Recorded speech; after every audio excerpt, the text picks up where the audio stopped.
So magandang umaga mga kaibigan. Ito po yung pang-10 araw na binalikan ho natin kung saan ho pinaniniwalaang na lunod yung isang batilyo na 15 years old student mga kaibigan. No? Ngayon, napakatahimik ng lugar mga kaibigan. At dito ako sa RIS. No?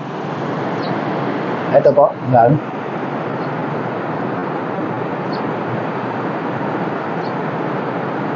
RIS mga kaibigan. At ayun, mapapansin nyo yung tubig.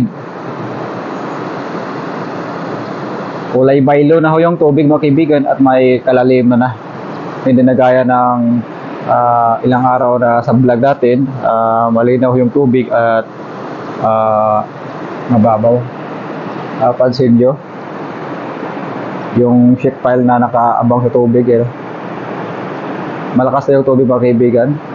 At muli ho tayong pupunta sa sa pulo kung saan yung lokasyon na doon na wala yung bata. Pupunta tayo kayo mga kaibigan. Update ko ho kayo. Bumalik tayo mga kaibigan dito sa pulo. At mayroon ditong taga-media mga kaibigan. Energy SM mga kaibigan. Nadulas ako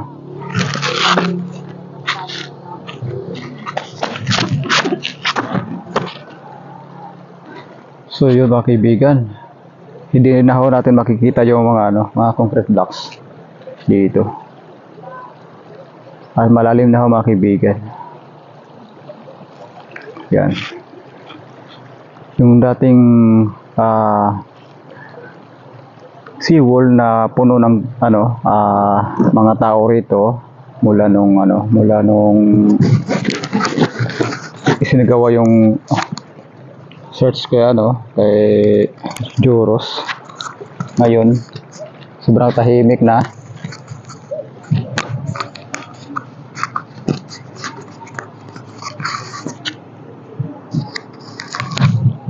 Tahimik na mga kaibigan. Yan. At malalim na yung tubig.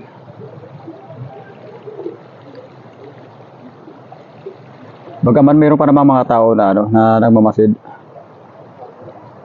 doon sa dulo.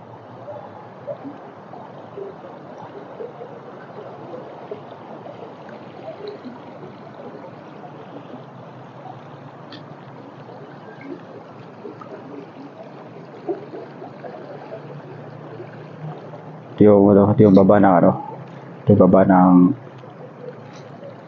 Aklan River. Malawak ko to mga kaibigan, malawak to. Yan.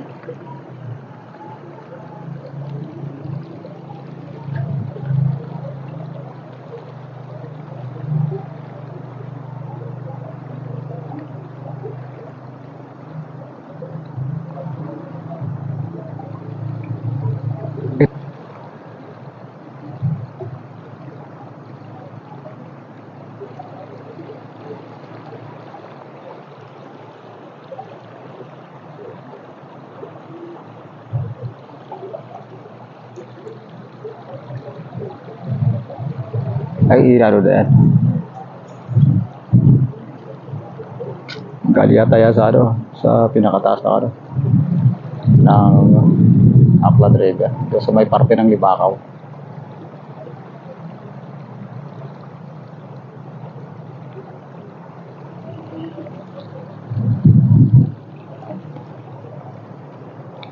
Ito sa puntahan. Punta natin yung dulo mga kaibigan.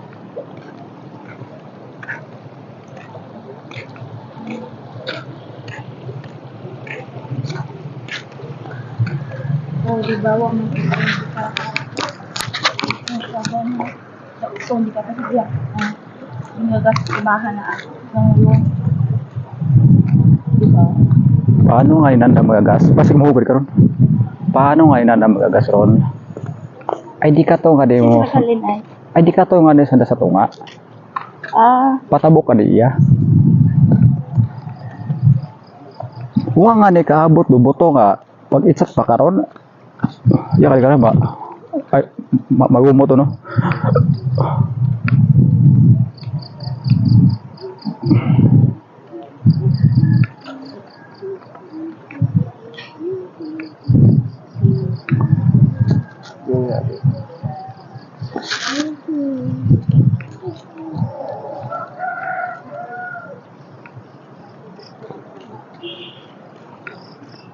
So yung mga kaibigan, no, yung dating mga ano rito, mga batong malalaki na dito sa parteng gilid, yung bato, wala na, hindi na makikita.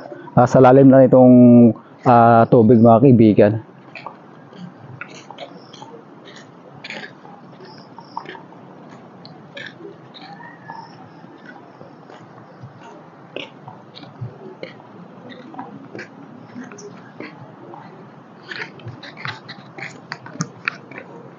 Sa ngayon, tahimik, walang tao mga kaibigan. Gawa ng dala rin ito ng ng sama na rin ng panahon.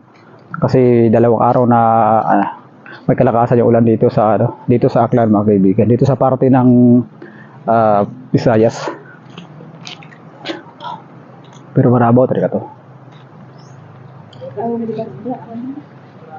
Oh. 7.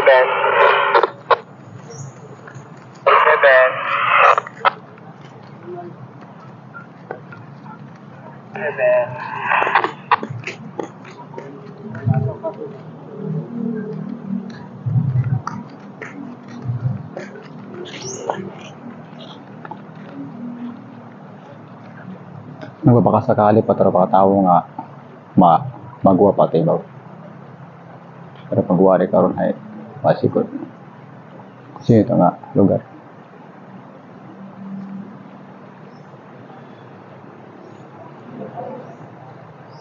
Yung natin mababaw rito parte, ayan na, tubig na ngayon.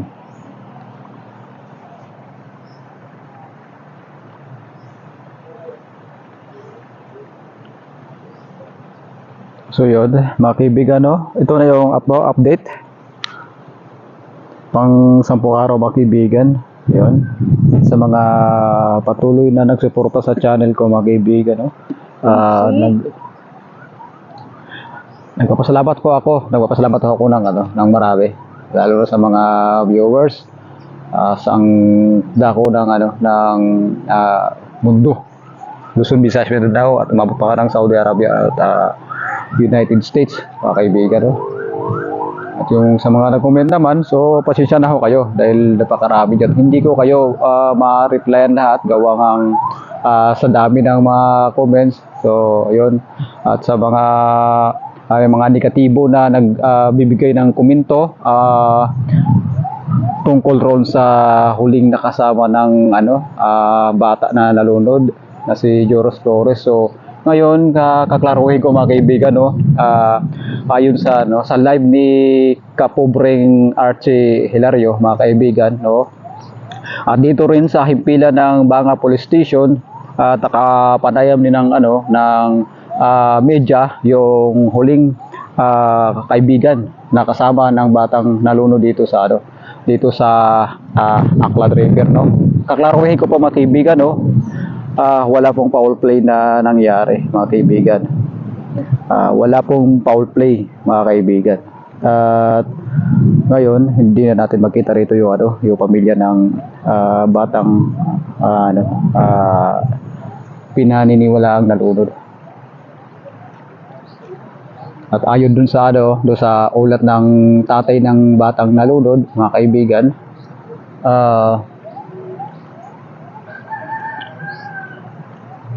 hindi ko na ho sila na nakausap ng may kasamang pagbibidyo, mga kaibigan, no? Gawa ng ayaw nilang pumayag at gusto rin nila magiging pribado yung usapin, mga kaibigan.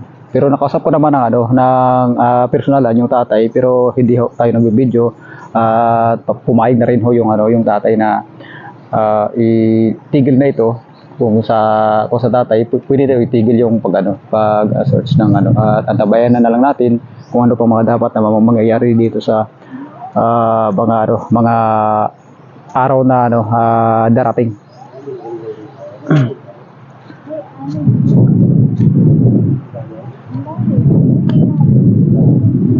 So yun, at may mga tao pa rito na pupunta.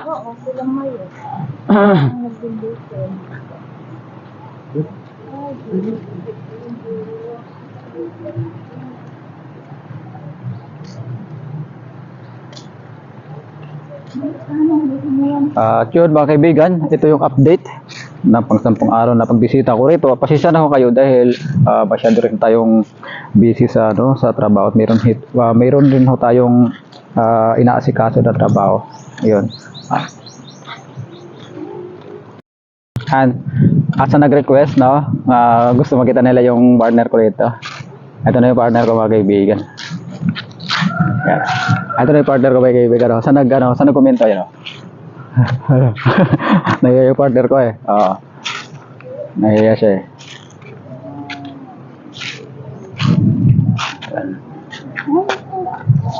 Boleh kari daw. Ito na yung update mga kaibigan. Yan.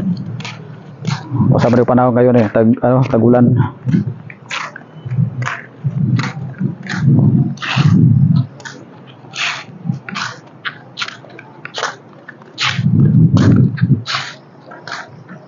At siguro mga kaibigan, antabayanan na lang ho natin sa mga ilang araw na susunod.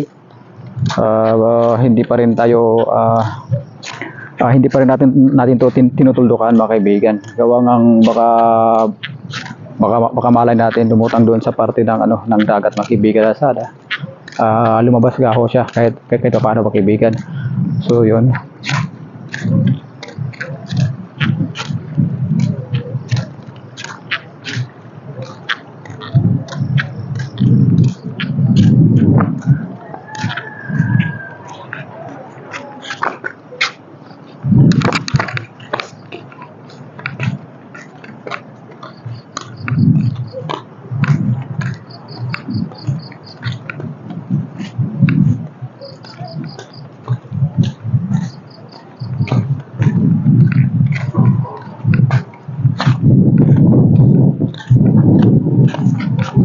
At ako pasasabi ko rin sa pamilya Flores, yung sa pamilya ni Joros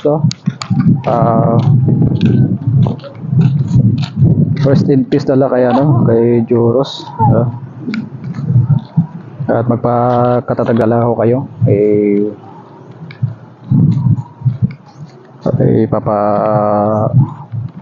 Papa Diyos dala ko natin yung lahat kasi siya lang naman yung may ka lang lahat mga kaibigan. At hanggang dito na lang ho yung natin yung natin.